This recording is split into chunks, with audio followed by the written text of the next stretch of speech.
3 histórias reais de terror que você não vai esquecer.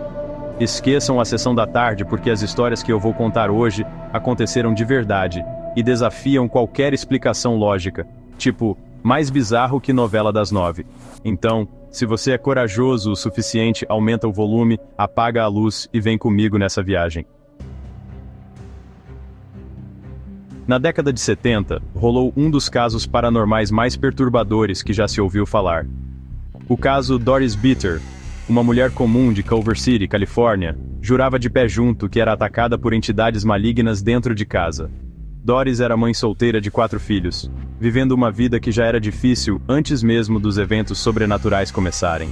Imagina, que pesadelo. Doris descrevia vultos sinistros, tipo gente, mas tudo distorcido e grotesco, parecendo personagem de filme B.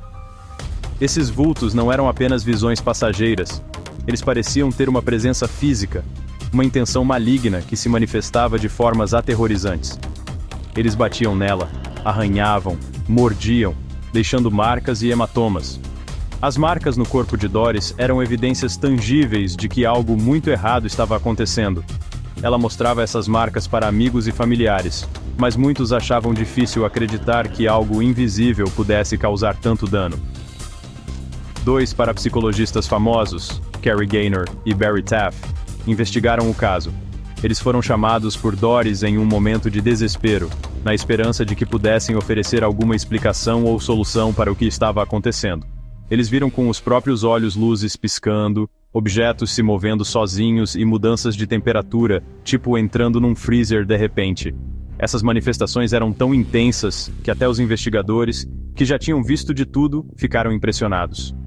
Doris era jogada de um lado para o outro, como uma boneca de pano. Os ataques eram tão violentos que ela muitas vezes ficava com medo de ficar sozinha em casa. Seus filhos também testemunharam esses eventos, o que só aumentava o clima de terror na casa. A equipe registrou uma névoa densa e escura em volta da Doris durante um dos ataques. Essa névoa parecia ter uma vida própria, movendo-se de maneira que desafiava qualquer explicação lógica. Essa névoa parecia ter forma, tipo uma entidade consciente. Era como se algo estivesse tentando se manifestar fisicamente, mas não conseguisse completar a transição para o nosso mundo. Infelizmente, a equipe não conseguiu decifrar de onde vinham essas entidades e nem ajudar a coitada da Doris. Apesar de todos os esforços, as atividades paranormais continuaram, deixando Doris e seus filhos em um estado constante de medo e ansiedade. Anos depois, Doris Bitter faleceu, mas sua história e as evidências ficaram. O caso de Doris Bitter continua a ser um dos mais bem documentados na história da parapsicologia, com inúmeros testemunhos e registros que desafiam a compreensão. O que será que atormentava Doris? Encostos? Energias negativas?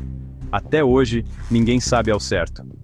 O caso levanta muitas questões sobre a natureza do paranormal e até onde a ciência pode ir para explicar o inexplicável.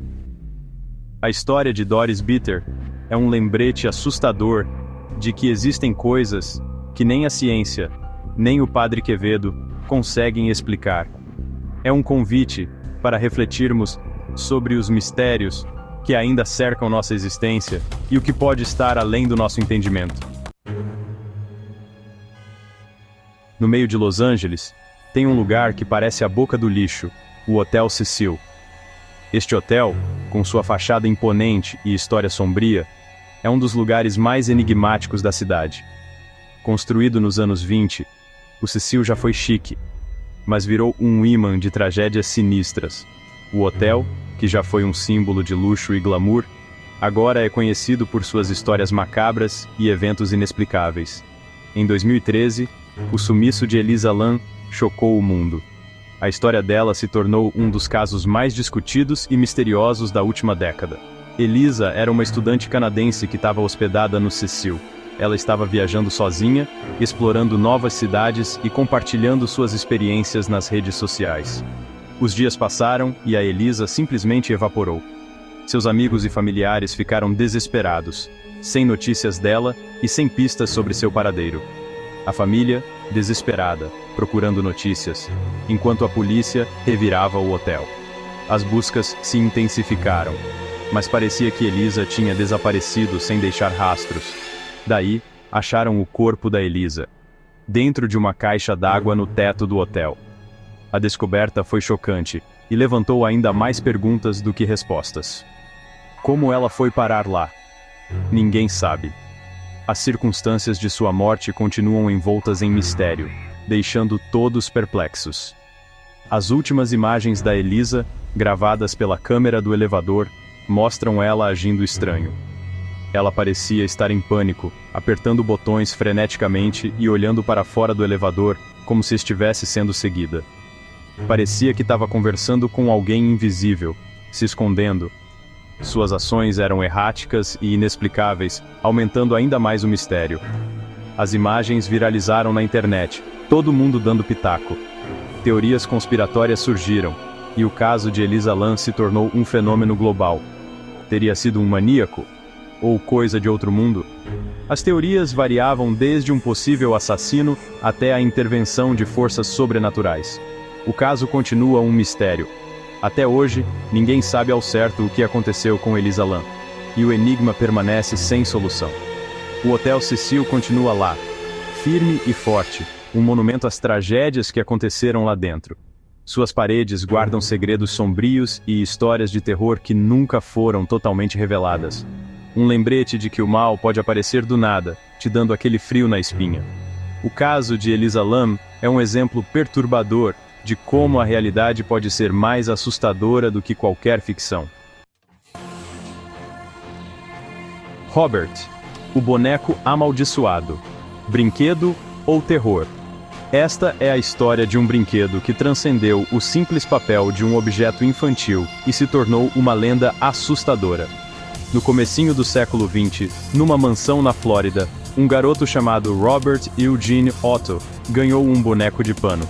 A mansão, com sua arquitetura imponente e jardins bem cuidados, parecia o cenário perfeito para uma infância feliz. O boneco, apelidado de Robert, virou xodó do Eugene. Ele o levava para todos os lugares, e os dois eram inseparáveis.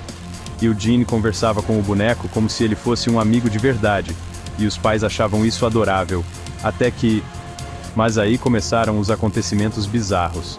Objetos desapareciam e reapareciam em lugares estranhos, portas se fechavam sozinhas, e sons inexplicáveis ecoavam pelos corredores da mansão. Os pais do Eugene ouviam vozes estranhas vindo do quarto dele. Vozes que não eram de Eugene, mas que pareciam responder a ele. Eles ficavam parados do lado de fora da porta, tentando entender o que estava acontecendo. Coisas se mexiam sozinhas pela casa. Brinquedos, móveis, até mesmo utensílios de cozinha pareciam ganhar vida própria. A família começou a ficar assustada e a questionar a sanidade de todos. Robert aparecia em lugares diferentes, com uma cara assustadora. Às vezes, ele estava sentado na sala de estar, outras vezes, no quarto de hóspedes, sempre com aquele olhar penetrante que parecia seguir todos os movimentos. As empregadas da casa morriam de medo de entrar no quarto. Elas juravam que o boneco as observava e que, às vezes, ele até mudava de posição quando ninguém estava olhando. Algumas pediram demissão, incapazes de lidar com o terror diário. Falavam que o boneco abria e fechava os olhos, mudava de expressão. Era como se ele tivesse uma vida própria, uma presença maligna que ninguém conseguia explicar. Os relatos se tornaram cada vez mais frequentes e perturbadores. Eugene cresceu, mas nunca largou o boneco. Mesmo adulto, ele mantinha Robert ao seu lado, como um guardião sombrio de sua infância. Amigos e familiares achavam estranho, mas ninguém ousava questionar. Depois que ele morreu, Robert foi doado para um museu em Key West. O boneco foi colocado em uma vitrine, mas sua presença continuava a causar desconforto.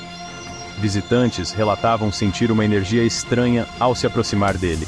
Quem visita o museu diz que sente arrepios perto do boneco. Alguns afirmam que ele os observa, que seus olhos seguem seus movimentos. Outros dizem que ouviram sussurros ou sentiram um toque gelado ao passar por ele. Os funcionários juram que ele muda de lugar durante a noite. Eles encontram Robert em posições diferentes, como se ele estivesse explorando o museu. Alguns até se recusam a trabalhar no turno da noite por causa do boneco. A história do Robert virou lenda urbana.